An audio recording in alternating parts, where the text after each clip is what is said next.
అందరికీ నమస్కారం అమ్మ. ఈరోజు మనం తెలుసుకుంటున్న అంశం ఏంటంటే 6వ తరగతి తెలుగులో 7వ పాఠ్యాంశమైన మేలుకొలుపు అనే పాఠ్యాంశానికి సంబంధించి టోటల్ నోట్స్ను చూద్దాం. మొదటి ప్రశ్న, దీనజనుల హక్కుల కోసం పోరాటం నిజమైన స్వర్గం అని పిలిచిన కవిని గురించి రాయండి. తర్వాత నెక్స్ట్ రెండవ ప్రశ్న, భరతమాత దుఃఖానికి కారణం వివరించండి. తర్వాత మూడవ ప్రశ్న, భారతమాత గొప్పతనాన్ని కవి ఏమని వర్ణించాడు? జాగ్రత్తగా స్క్రీన్ షాట్ తీసుకున్నాను. తర్వాత నెక్స్ట్ నాలుగవ ప్రశ్న, స్వరాజ్య రథం ఎప్పటిదాకా సాగాలని కవి భావించాడు?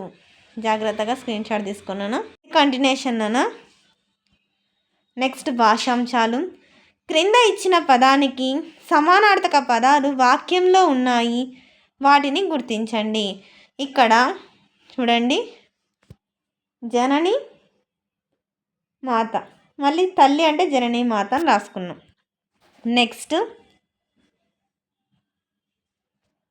నారి అంటే వెలది పొలది, ఓకేనా, రాసుకున్నాం. తర్వాత తరుణము అంటే సమయము కాలము. నాలుగవది, పాతకం చేసినప్పుడు ఆ దురితం వల్ల వచ్చే నష్టాలను ఊహించుకోవాలి. పాతకం అంటే పాపము, దురితము. తర్వాత ఈ క్రింది వారిలో ప్రకృతి వికృతులను జతపరచండి. కవి అంటే కయి, విద్య అంటే విద్య, కన్నడు అంటే కృష్ణుడు. తర్వాత ఈ క్రింది పదాలను వ్యతిరేక పదాలుగా రాయండి. విద్య అంటే అవిద్య, పుణ్యం అంటే పాపం, సద్గుణం అంటే దుర్గుణం. నెక్స్ట్ క్రింది కారణను పూరించండి. సమాస పదం, విగ్రహవాక్యం, సమాసం పేరు. అక్క చెల్లెళ్ళు అంటే అక్కయును చెల్లియును ద్వంద్వ సమాసం. తల్లిదండ్రులు తల్లియును తండ్రియును ద్వంద్వ సమాసం. తండ్రి కొడుకులు తండ్రియును కొడుకును ద్వంద్వ సమాసం. ధర్మాధర్మములు ధర్మమును అధర్మమును ద్వంద్వ సమాసం.